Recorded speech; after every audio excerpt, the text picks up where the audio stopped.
خطے کی سب سے مؤثر اور طاقتور سیاسی اور عسکری قیادت، جس نے نہ صرف امریکہ جیسی سپر پاور کو ناکوں چنے چبوائے بلکہ اس کے ساتھ جنگ میں 30 رکنی نیٹو ممالک کو بھی منہ کی کھانی پڑی۔ قندھار کے ایک دیہات سے اٹھنے والی تحریک نے کیسے 6.5 لاکھ مربع کلومیٹر کے ملک پر نہ صرف حکومت بنائی بلکہ شرعی قوانین نافذ کر کے امن و امان اور انصاف کا مثالی معاشرہ تشکیل دیا۔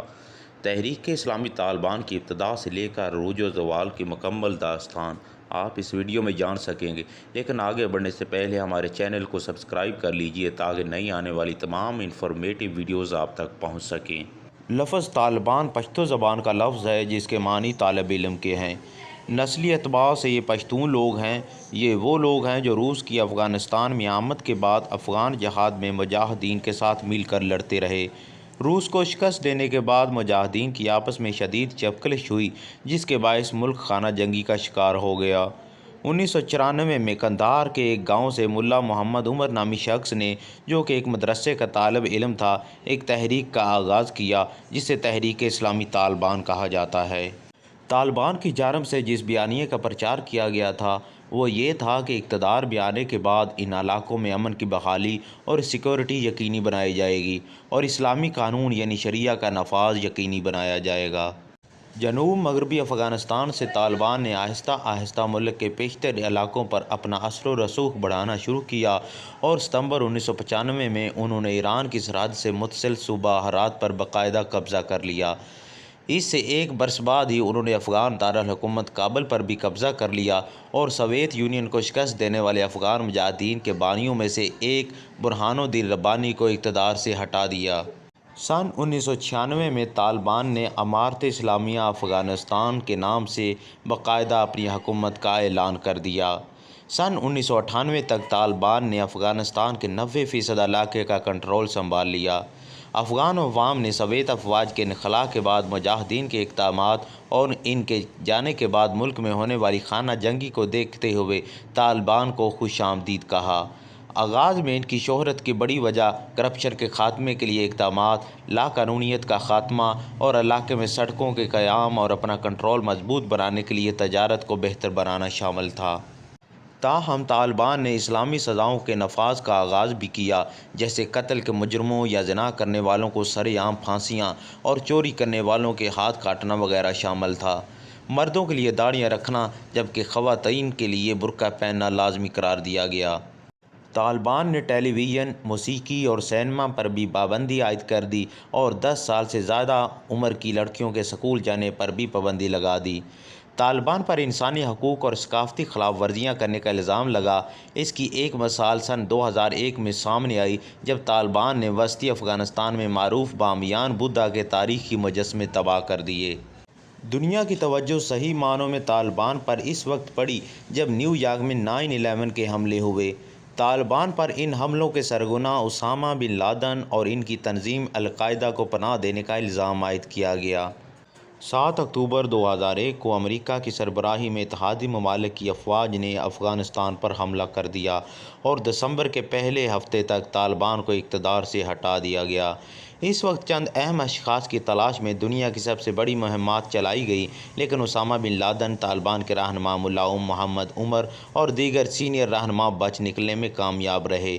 اکثر سینئر طالبان کمانڈروں نے پاکستان کے شہر کوئٹہ میں پناہ لی اور وہاں سے انہوں نے طالبان کو ہدایات دینا شروع کی۔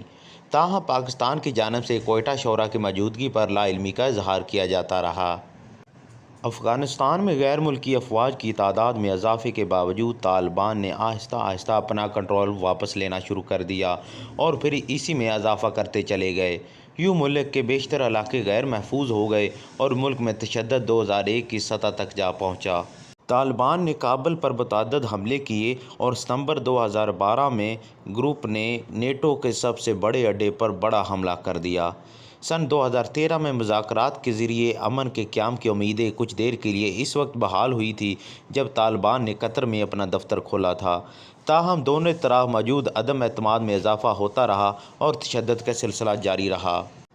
اگست 2015 میں طالبان نے اس بات کو تسلیم کیا کہ انہوں نے ملا عمر کی موت کو 2 سال تک چھپائے رکھا، جن کی وفات اطلاعات کے مطابق پاکستان کے ایک ہسپتال میں ہوئی تھی۔ اس سے اگلے مہینے گروپ کے مطابق اس نے اپنے ہی مختلف گروپوں کے درمیان ہفتوں پر محیط لڑائی کا خاتمہ کرتے ہوئے نیا رہنما چن لیا، یعنی ملا عمر کے نائب کی حیثیت سے کام کرنے والے ملا منصور۔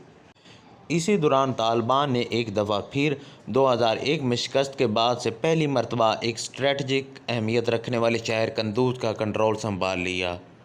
ملا منصور مئی 2016 میں ایک امریکی ڈرون حملے میں مارے گئے اور ان کے متبادل کی حیثیت سے ہیبت اللہ اخوان زدہ کو طالبان کا سربراہ مقرر کیا گیا اور وہ آج بھی گروپ کے سربراہ ہیں۔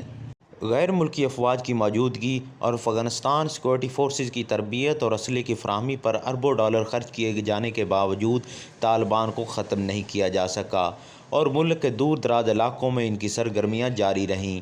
وہ ان علاقوں میں اپنے آپ کو منظم کرتے رہے اور اپنی طاقت میں اضافہ کرتے رہے۔ ملک کے جن علاقوں میں ان کی سرگرمیاں جاری رہیں وہ زور پکڑتے رہے۔ ان میں جنوب اور جنوب مغربی علاقوں کے علاوہ شمال میں ہلمند، قندھار، ارزگان اور زابل کے صوبے شامل ہیں۔ جنوب میں فاریاب کی پہاڑیوں، شمال مغرب کی پہاڑیوں اور شمال مشرق میں بدخشاں کے صوبے تک ان کا اثر و رسوخ ہے۔ فروری 2020 میں امریکہ اور اتحادی ممالک اور طالبان کے مابین ایک معاہدہ طے پایا، جس کے تحت طالبان نے بھی اپنی حکمت عملی تبدیل کرتے ہوئے شہروں اور فوجی چوکیوں پر حملے کرنے کے بجائے ٹارگٹ کلنگ کا راستہ اپنایا۔ افغان حکام کی جانب سے بین الاقوامی مدد کے بغیر طالبان کا مقابلہ نہ کر سکنے کے خدشات کے باوجود امریکہ کے نئے صدر جو بائیڈن نے اپریل 2021 میں اعلان کیا کہ تمام امریکی افواج افغانستان چھوڑ دے گی۔ اس پر ایک عالمی قوت کو 2 دہائیوں تک اپنے اوپر حاوی نہ کرنے والے طالبان نے ایک مرتبہ پھر تیزی سے متعدد علاقوں کا کنٹرول حاصل کرنا شروع کر دیا۔ ایک اندازے کے مطابق طالبان کی موجودہ تعداد 85,000 ہے، جس نے افغانستان کی 1,86,000 افرادی قوت یعنی فوج، جس کو امریکہ نے ٹریننگ اور جدید اسلحہ سے لیس کیا تھا، شکست دیتے ہوئے 15 اگست 2021 کو کابل میں داخل ہو کر فتح کا اعلان کر دیا۔ افغانستان کے صدر اشرف غنی 4 گاڑیوں میں پیسے بھر کر تاجکستان فرار ہو گئے۔ طالبان نے صدارتی محل میں داخل ہوتے ہوئے اپنے امیر ملا عبدالغنی برادر کو اپنا امیر تسلیم کرتے ہوئے باقاعدہ حکومت کا اعلان کر دیا۔ جدید اسلحہ اور ٹیکنالوجی سے لیس امریکی سپر پاور کو عبرتناک شکست دیتے ہوئے طالبان نے اپنے آپ کو ایک مؤثر جنگی، سیاسی اور عسکری قوت ثابت کیا ہے۔ طالبان نے حکومت سنبھالتے ہی اپنی سرزمین کسی کے خلاف استعمال نہ کرنے اور امن و امان اور سیکورٹی کی صورتحال کو یقینی بنانے کا وعدہ کیا ہے۔ طالبان کا اصل امتحان اب شروع ہوا ہے۔ اب یہ تو آنے والا وقت ہی بتائے گا کہ طالبان کس حد تک کامیاب ہوتے ہیں۔ مزید انفارمیٹیو ویڈیوز کے لیے ہمارے چینل کو سبسکرائب کر لیجیے تاکہ نئی آنے والی تمام انفارمیٹیو ویڈیوز آپ تک پہنچ سکیں۔